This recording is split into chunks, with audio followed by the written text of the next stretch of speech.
Good afternoon बेटा, good afternoon.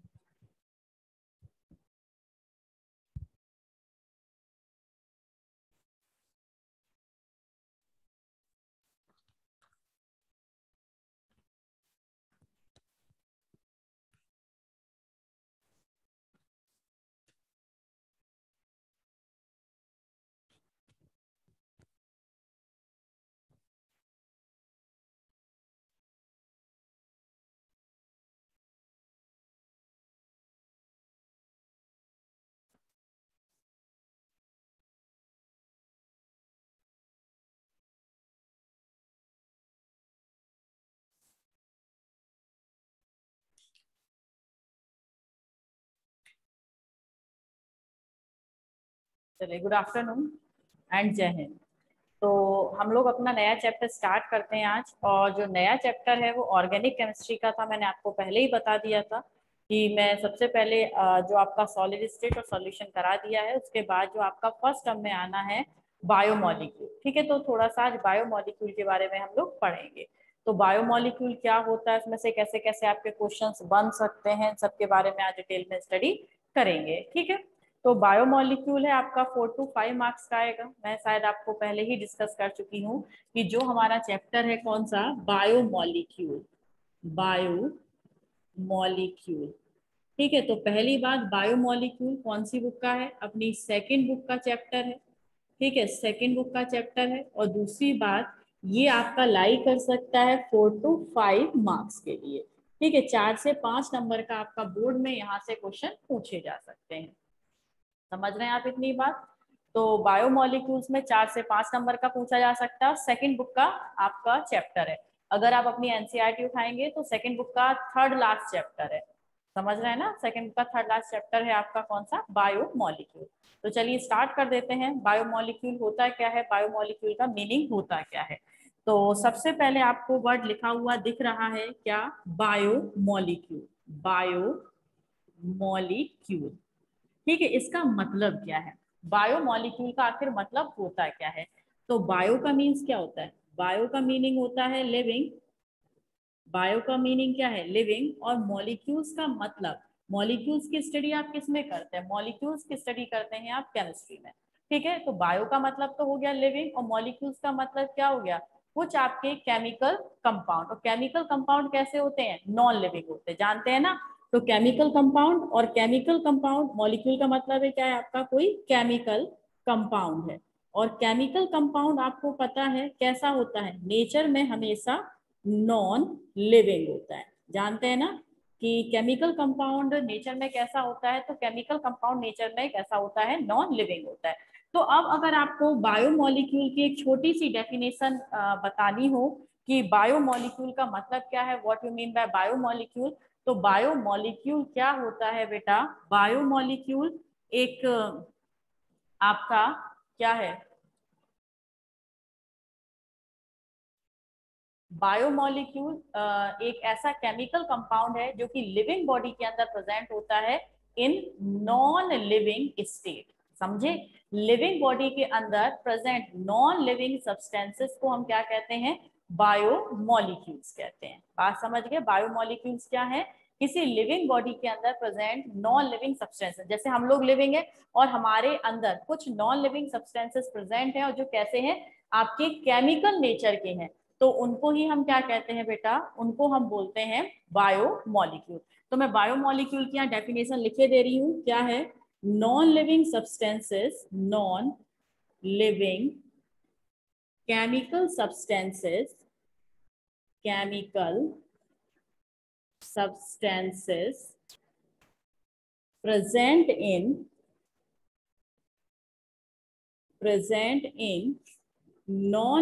present in living body, present in living body known as, present in living body known as biomolecule, known as biomolecule, and have responsible for,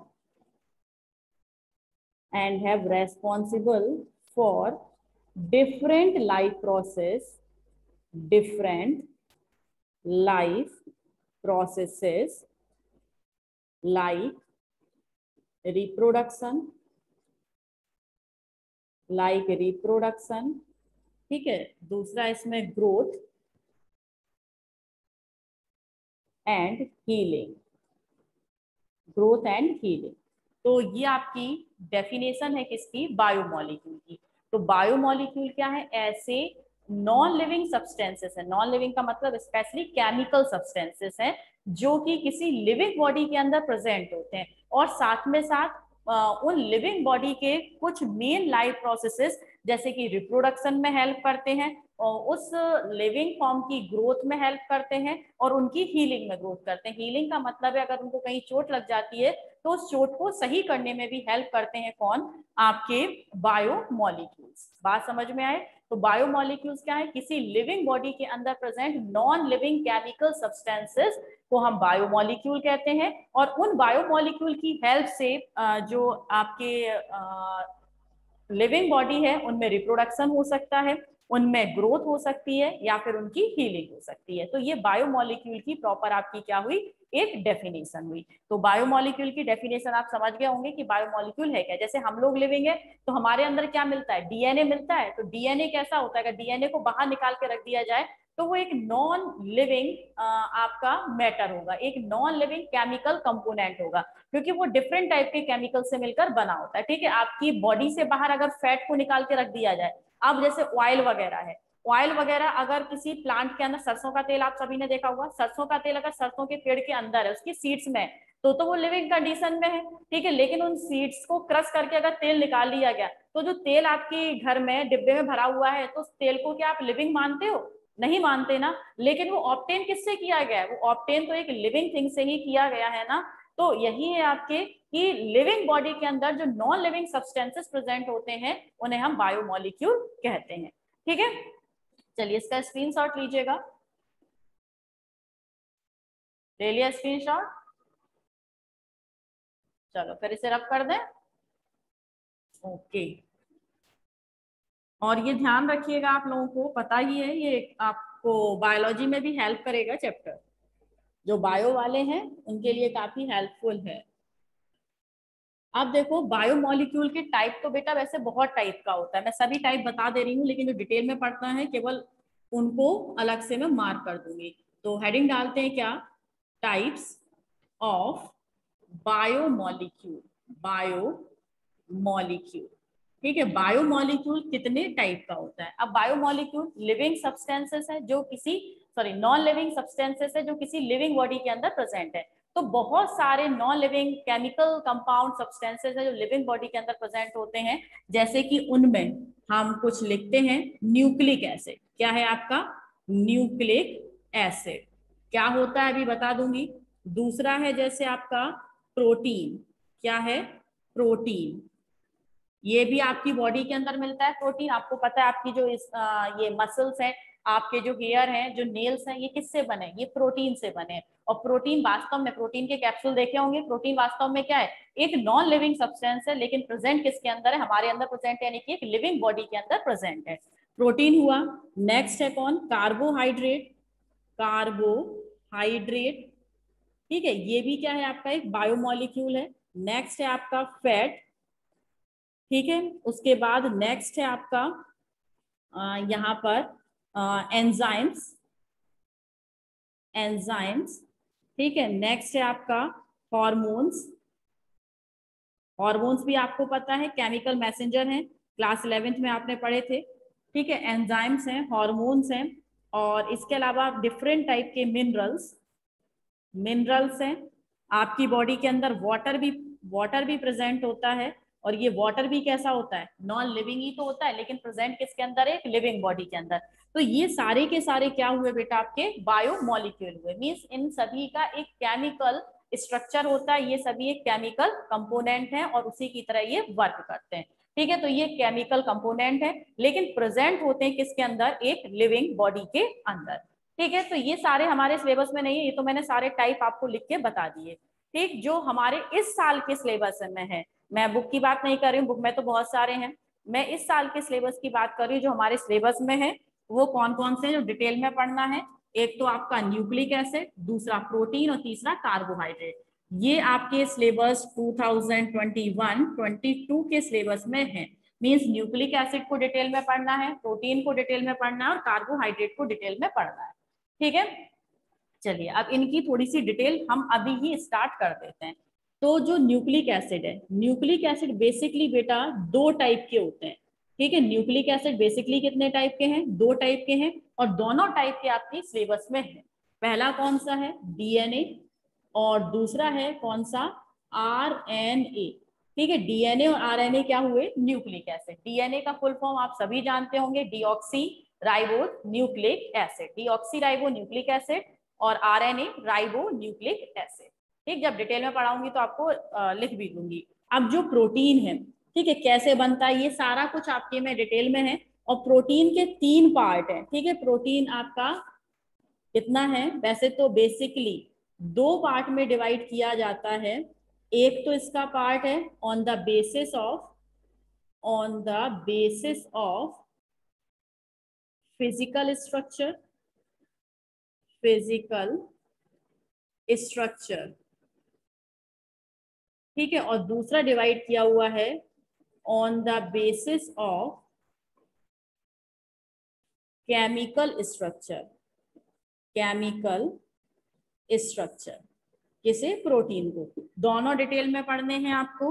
अब जो on the basis of physical structure है, physical structure के base पर जो protein है ये कितने type की होती है? दो टाइप की होती है।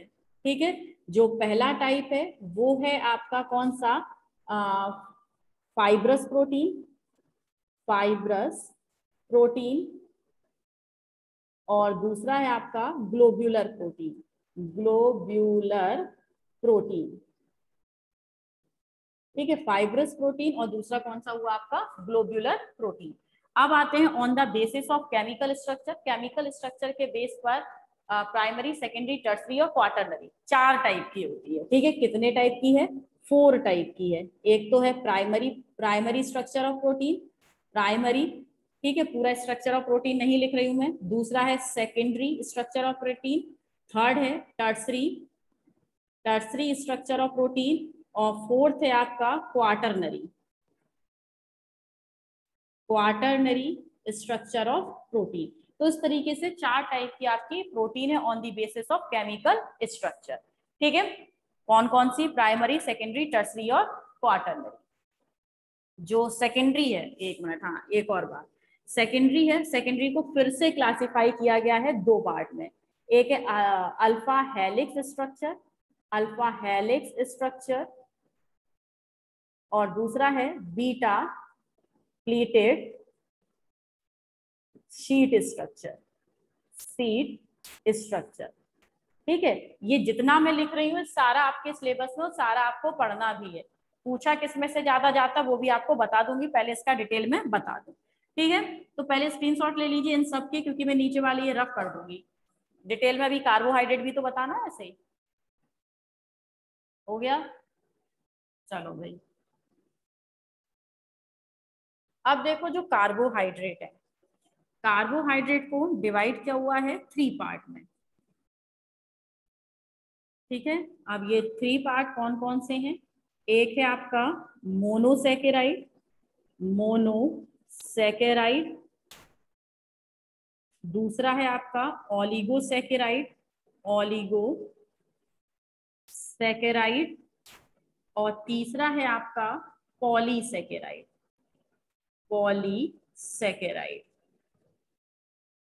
ठीक है, मोनोसैकेराइड, पॉलीसैकेराइड में भी खैर मोनोसैकेराइड में कोई आपके सिलेबस में इसका डिवीजन नहीं है, लेकिन ओलिगोसैकेराइड में है कौन कौन से?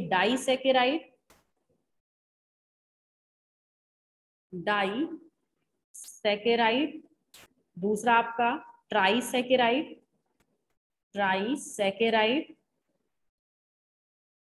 और टेट्रासैकेराइड। ठीक है, तो इतना आपको इसमें डिटेल में पढ़ना है। तो आई थिंक आप कुछ समझे होंगे इसमें से। और ये आप जितना भी क्लासिफिकेशन देख रहे हैं ये आपके क्या बन सकते हैं? ऑब्जेक्टिव। और आपको पता है ये चैप्टर ऑब्जेक्टिव पार्ट से ही ज्यादा पूछा जाएगा, तो उस पर थोड़ा सा ध्यान ज्यादा देना है आपको, इसलिए मैंने ये अलग से बना दिए हैं। तो ये इतना आपके सिलेबस में और इतना होते ही आपका जो ये चैप्टर है वो कंप्लीट हो जाएगा। तो टाइप्स ऑफ बायोमोलिक्यूल, सबसे पहले है न्यूक्लिक एसिड। अब न्यूक्लिक एसिड कितने टाइप के होते हैं? तो न्यूक्लिक एसिड दो टाइप के होते हैं, डीएनए और आरएनए। डीऑक्सीराइबोस न्यूक्लिक एसिड और आरएनए राइबो न्यूक्लिक एसिड। अब बात करते हैं प्रोटीन। तो प्रोटीन को दो बेस पे डिवाइड किया है, फिजिकल स्ट्रक्चर और केमिकल स्ट्रक्चर। फिजिकल स्ट्रक्चर के बेस पर दो होती है, एक होती है ग्लोब्यूलर प्रोटीन और एक होती है आपकी फाइब्रस प्रोटीन। सबको डिटेल में पढ़ना है, इनके एग्जाम्पल क्या है, कैसे बनते हैं, क्या इनके कैरेक्टरिस्टिक फीचर्स हैं।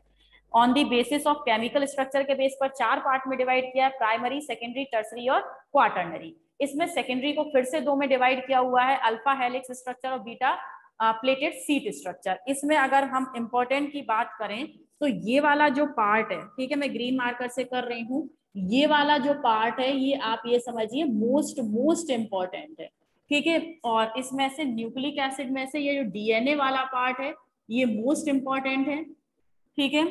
और अगर हम यहाँ से बात कर रहे हैं तो यहाँ से ये जो पॉलीसेकेराइड है ये मोस्ट इंपॉर्टेंट है। बात समझ रहे हैं? तो एक तो डीएनए हो गया, दूसरा बीटा प्लेटेड सीट स्ट्रक्चर हो गया, ये पॉलीसेकेराइड हो गया, और एक और चीज इसमें से पूछी जाती है काफी, ये ग्लोबुलर प्रोटीन, ठीक है, ये आपका एक इंपॉर्टेंट है। तो इन चार को तो आपने किसी भी हद पर छोड़ना ही नहीं है, ये काफी इंपॉर्टेंट है। आपको पूरा चैप्टर बताया, ठीक है। जो कार्बोहाइड्रेट है, मोनोसेकेराइड, ओलिगोसेकेराइड और पॉलीसेकेराइड, इनको इतने में डिवाइड किया हुआ है। अब आप देख लीजिए कि एवरी पार्ट में कुछ ना कुछ इंपॉर्टेंट है, जो कि ये मान के चलिए कि रिपीट होना ही है। न्यूक्लिक एसिड में से डीएनए इंपॉर्टेंट है मोस्ट, ठीक है। और ये जो कार्बोहाइड्रेट, सॉरी ये क्या है आपका, प्रोटीन में से सेकेंडरी स्ट्रक्चर ऑफ प्रोटीन और ग्लोब्यूलर प्रोटीन, देखो इसका ये वाला पार्ट और इसका सेकेंडरी पार्ट, और इसमें ये जो पॉलीसेकेराइड है वो इंपॉर्टेंट है, जिनके बारे में आपको बिल्कुल याद रखना है। आप स्क्रीनशॉट ले लीजिए इसका, फिर आगे बढ़े।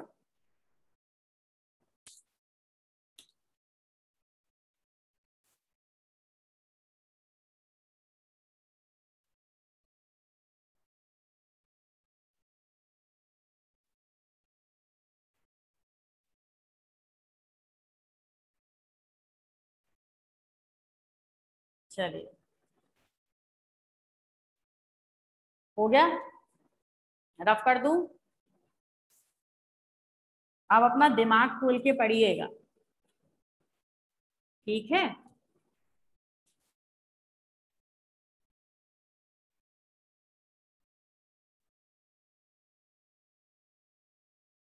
हाँ भाई, पढ़ो, देखो।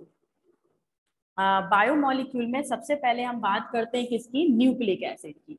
न्यूक्लिक एसिड, ठीक है। अब इसे न्यूक्लिक एसिड क्यों कहा गया, मतलब क्या था न्यूक्लिक एसिड का, तो आप सभी जानते हैं, आप सभी ने 9th-10th तक तो पढ़ी है क्या, बायोलॉजी। तो ये थोड़े से इसमें बायोमोलिक्यूल में बायोलॉजी के टर्म्स ज्यादा हैं, इसलिए उधर थोड़ा ध्यान दीजिएगा, है ना। तो देखो इधर, ये क्या है आपका, सेल है, ठीक है, सेल है। सेल के अंदर आपको पता है क्या प्रेजेंट होता है, न्यूक्लियस प्रेजेंट होता है, ठीक है। सेल के अंदर, एक मिनट बेटा,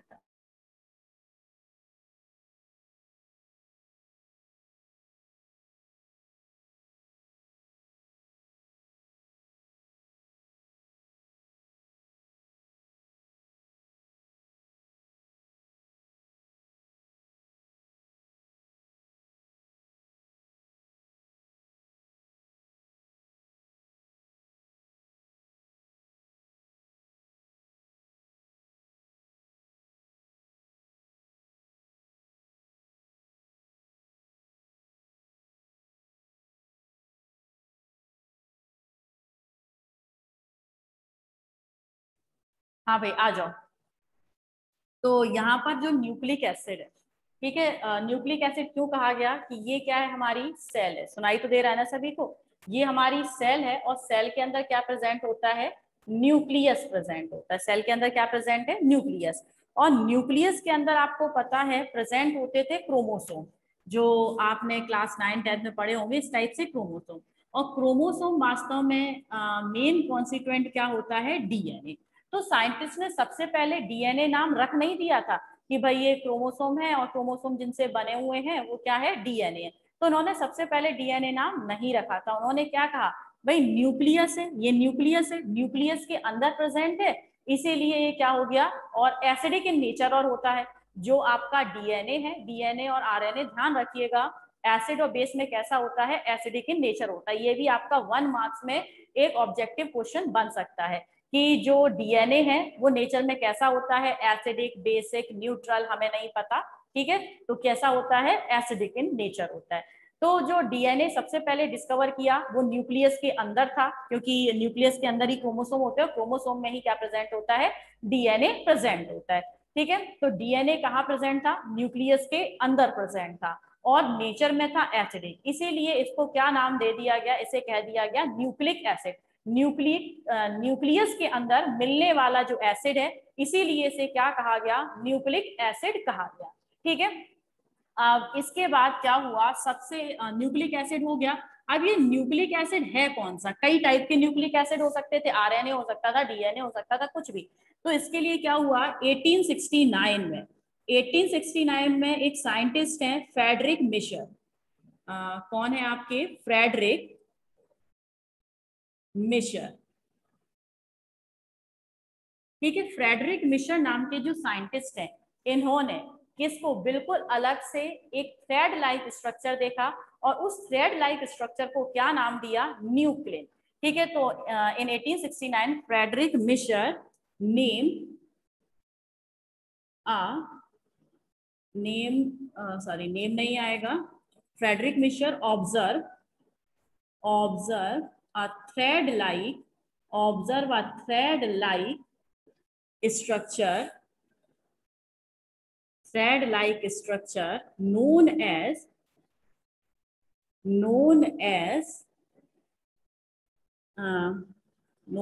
क्या नाम दिया था आपका, न्यूक्लियन, नोन एज न्यूक्लियन। तो जो फ्रेडरिक मिशर है, इन्होंने एक थ्रेड लाइक स्ट्रक्चर को देखा और वो थ्रेड लाइक स्ट्रक्चर को क्या आपका जाना जाता था, वो न्यूक्लियन के नाम से जाना जाता था, जो वास्तव में बाद में यही न्यूक्लियन वास्तव में जाके किसके नाम से जाना गया, आपका डीएनए के नाम से जाना गया, ठीक है। कब जाना गया, चलो लिख लीजिए, यहां पर इसे रफ कर दो, आ जाइए। तो यहाँ पर आप सेकंड पॉइंट लिख सकते हैं इसके बारे में कि जो क्या था हमारा, डीएनए कब नाम दिया गया, इन 1953 साइंटिस्ट, ये काफी पूछा जाता है, 1953 साइंटिस्ट फ्रेडरिक ग्रिफिथ या फिर आप स्पेशली एक ही नाम लिखिए, वॉटसन एंड क्रिक, है ना, ज्यादा डिटेल में नहीं जाते हैं, Watson and Crick discover the three-dimensional structure of DNA, ठीक है। तो 1953 में साइंटिस्ट थे, ये नाम बिल्कुल आपको रटा होना चाहिए कि डीएनए नाम, और जो डीएनए का 3 डायमेंशनल, स्पेशली ये पूछा जाता है कि डीएनए का 3 डायमेंशनल जो स्ट्रक्चर है वो सबसे पहले किसने दिया था, तो सबसे पहले दिया था आपका वॉटसन और क्रिक नाम के साइंटिस्ट ने, और इसके लिए इन्हें बाद में नोबेल प्राइज भी मिला था कि आपने बहुत अच्छी डिस्कवरी की, आपने डीएनए का एक 3 डायमेंशनल स्ट्रक्चर बना दिया है, ठीक है। चलिए, तो इतनी बात आपको समझ में आ गई, 3 डायमेंशनल स्ट्रक्चर किसने बताया था, वॉटसन एंड क्रिक ने। और पता आपको, ये पहले जब अपना ये कौन केबीसी आता था ना, कौन बनेगा करोड़पति, तो ये वाला जो क्वेश्चन है ये आपका काफी जो शायद 1 करोड़ के लिए पूछा गया था एक पर्सन से कि 3 डायमेंशनल स्ट्रक्चर ऑफ डीएनए की डिस्कवरी किसने की थी, तो शायद वो नाम नहीं बता पाया था, तो वो कौन थे आपके, वॉटसन एंड क्रिक थे। चलो भाई, और इसके बारे में और क्या पढ़ना है, ये तो इसकी हिस्ट्री से रिलेटेड है और इसलिए मैं ये हिस्ट्री आपको लिखवा रही हूँ कि हो सकता है आपको 1 मार्क्स में यहाँ से कुछ मिले। तो अब देखो, जो न्यूक्लिक एसिड है, न्यूक्लिक एसिड में स्पेशली जो मिलकर बना होता है वो किससे मिलकर बना होता है, तो कंपोनेंट, ठीक है, component of nucleic acid, nucleic acid के कंपोनेंट कौन कौन से हैं, तो न्यूक्लिक एसिड के स्पेशली बेटा दो कंपोनेंट होते हैं। एक तो है न्यूक्लिक एसिड के तीन कंपोनेंट हैं। एक तो है आपका कौन सा, पेंटोज शुगर, पेंटोज शुगर, ठीक है। दूसरा कंपोनेंट है आपका phosphoric acid, phosphoric phosphoric acid. और तीसरा होता है nitrogenous base pair, nitrogenous base pair, ठीक है। ये तीनों चीजें अगर मिल जाती हैं तो इनसे किसका फॉर्मेशन होता है, न्यूक्लिक एसिड का। और एक और बात, अगर इन तीनों को आपस में जोड़ दिया जाए, ठीक है, इन तीनों को आपस में जोड़ दिया जाए तो ये क्या कहलाती हैं, इन तीनों को आपस में मान लीजिए मैंने जोड़ दिया तो ये क्या कहलाएगी, ये कहलाएगी न्यूक्लियोटाइड। ध्यान रखना ये काफी इंपॉर्टेंट है कि न्यूक्लियोटाइड किन तीन चीजों से मिलकर बनता है। दो बातें पूछी जाती है, एक न्यूक्लियोटाइड और एक न्यूक्लियोसाइड। न्यूक्लियोसाइड आगे बताऊंगी, दोनों में कंफ्यूज ना हो जाए आप इसलिए। तो न्यूक्लियोटाइड किन तीन चीजों से मिलकर बनता है, पेंटोज शुगर, फॉस्फोरिक एसिड और नाइट्रोजिनस बेस पेयर। और जब ये तीनों चीजें आपस में जुड़ जाती हैं, ठीक है, कौन से बॉन्ड बनते हैं सब कुछ आपके सिलेबस में है। तो जब ये तीनों चीजें आपस में जुड़ जाती हैं तो जो एक सिंगल स्ट्रक्चर बनाती हैं, उस सिंगल स्ट्रक्चर को हम क्या बोलते हैं, न्यूक्लियोटाइड। और यही न्यूक्लियोटाइड, ठीक है, एक बात और ध्यान रखना, बहुत सारे न्यूक्लियोटाइड, जैसे एक न्यूक्लियोटाइड प्लस दूसरा न्यूक्लियोटाइड प्लस तीसरा nucleotide plus n number of nucleotide, ठीक है। जब एन नंबर ऑफ न्यूक्लियोटाइड जुड़ जाते हैं तो इससे फॉर्मेशन होता है किसका, आपका न्यूक्लिक एसिड, डीएनए या फिर आरएनए का, ठीक है। क्या बनेगा, डीएनए बनेगा या आरएनए बनेगा, बता दूंगी अभी। तो डीएनए का फॉर्मेशन किससे होता है, डीएनए का फॉर्मेशन न्यूक्लियोटाइड से होता है। और न्यूक्लियोटाइड का फॉर्मेशन किससे होता है, न्यूक्लियोटाइड का फॉर्मेशन इन तीन चीजों से होता है। तीन चीजें क्या है, पेंटोज शुगर, फॉस्फोरिक एसिड और नाइट्रोजिनस बेस पेयर। बात समझे इतना। तो दोबारा से समझ लीजिए कि जो कंपोनेंट ऑफ न्यूक्लिक एसिड है, कंपोनेंट ऑफ न्यूक्लिक एसिड तीन होते हैं। एक है पेंटोज शुगर, दूसरा है फॉस्फोरिक एसिड, तीसरा है नाइट्रोजिनस बेस पेयर। अगर ये तीनों एक साथ बॉन्ड बना लेते हैं तो इसे हम बोलते हैं न्यूक्लियोटाइड। और जब बहुत सारे न्यूक्लियोटाइड आपस में जुड़ जाते हैं तो उससे फॉर्मेशन होता है किसका, डीएनए का, ठीक है। तो आप कह सकते हैं DNA is a polymer of nucleotide, ठीक है। ये सब जो सिंगल सिंगल यूनिट है, सिंगल सिंगल यूनिट को हम क्या बोलते हैं, मोनोमर।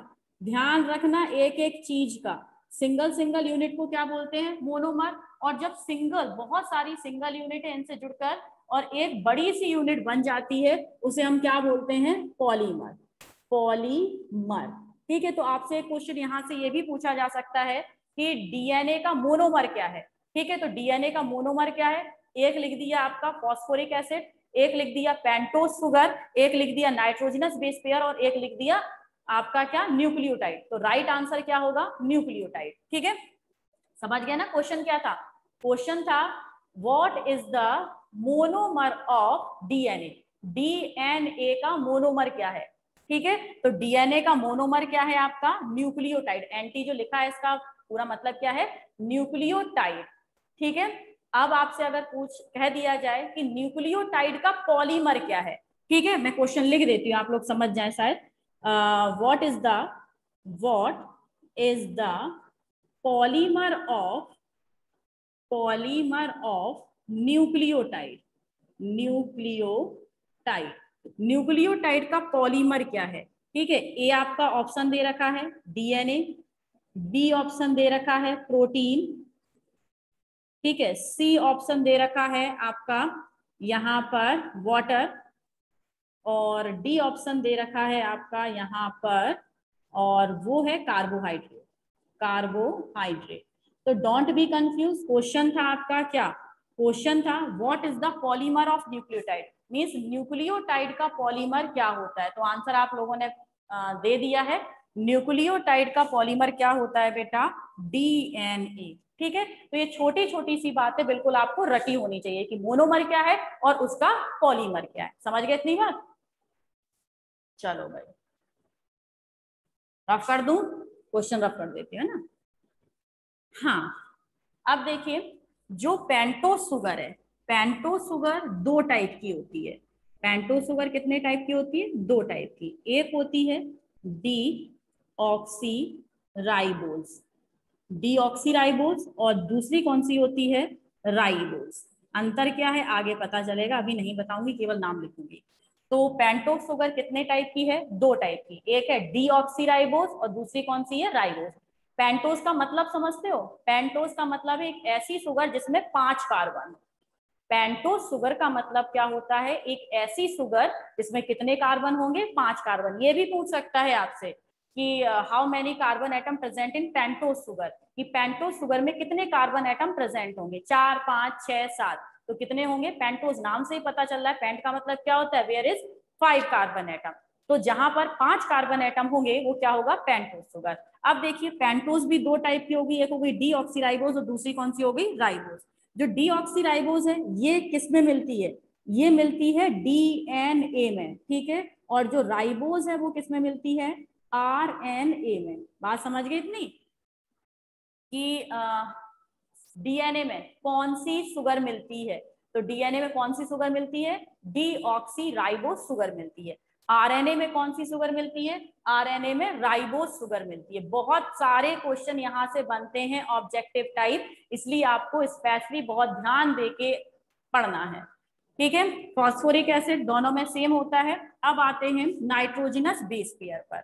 जो नाइट्रोजनस बेस पेयर है ये बेटा 2 टाइप के होते हैं, ठीक है। ये कितने टाइप के होते हैं, 2 टाइप के होते हैं।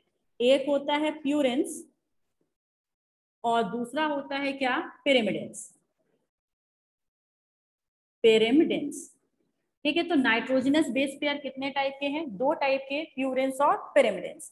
अब जो प्यूरेंस हैं, प्यूरेंस फिर से 2 टाइप के हो जाते हैं, ठीक है। एक है कौन सा, एडेनिन, एडेनिन जिसे रिप्रेजेंट करते हैं ए से, और दूसरा है ग्वानिन, ग्वानिन जिसे रिप्रेजेंट करते हैं किससे, जी से, एडेनिन और ग्वानिन, ठीक है। अब आते हैं पिरिमिडेंस। पिरिमिडेंस कौन कौन से हैं, आपका पिरिमिडेंस है एक तो थाइमीन, थाइमीन है, दूसरा आपका साइटोसिन है, साइटोसिन है, और तीसरा आपका कौन सा है, यूरेसिल है। तो इतना आप ध्यान रखेंगे, और इन्हें भी रिप्रेजेंट किससे करते हैं, थाइमीन को टी से, साइटोसिन को सी से, यूरेसिल को यू से। बात समझे इतनी। तो प्यूरेंस कितनी टाइप की होती है, 2 टाइप की, ठीक है। प्यूरेंस क्या है, 2 टाइप की, एडेनिन और ग्वानिन। और पिरिमिडेंस कितनी है, 3 टाइप की, थाइमीन, साइटोसिन और यूरेसिल।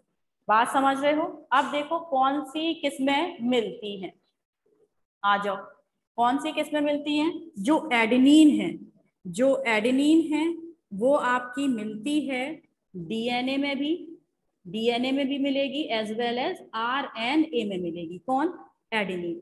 ग्वानिन भी डीएनए में भी मिलेगी और साथ के साथ आरएनए में भी मिलेगी। बात समझ गए।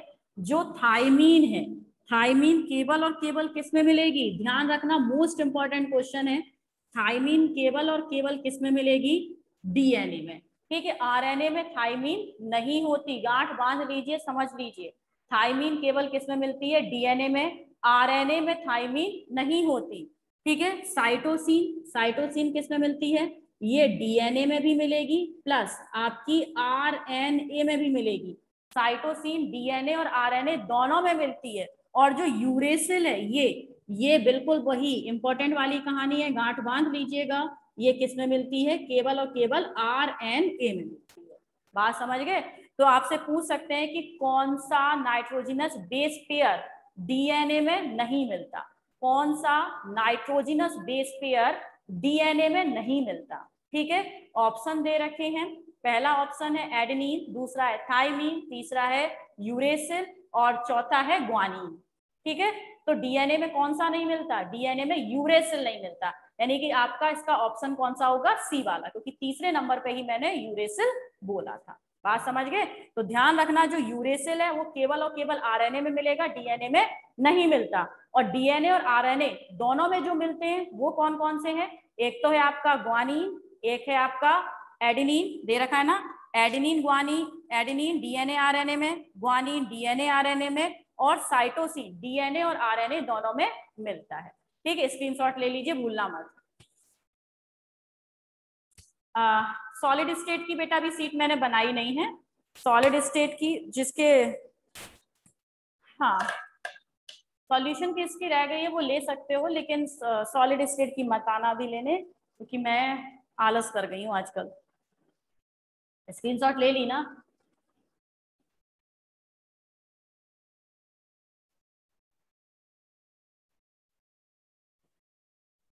ले ली स्क्रीनशॉट? और कल ये सारा आपको याद होना चाहिए, ध्यान रखना। ठीक है, नेक्स्ट टाइम पे जब भी मैं पढ़ाती हूँ आपको ये पूरा रटा हुआ होना चाहिए।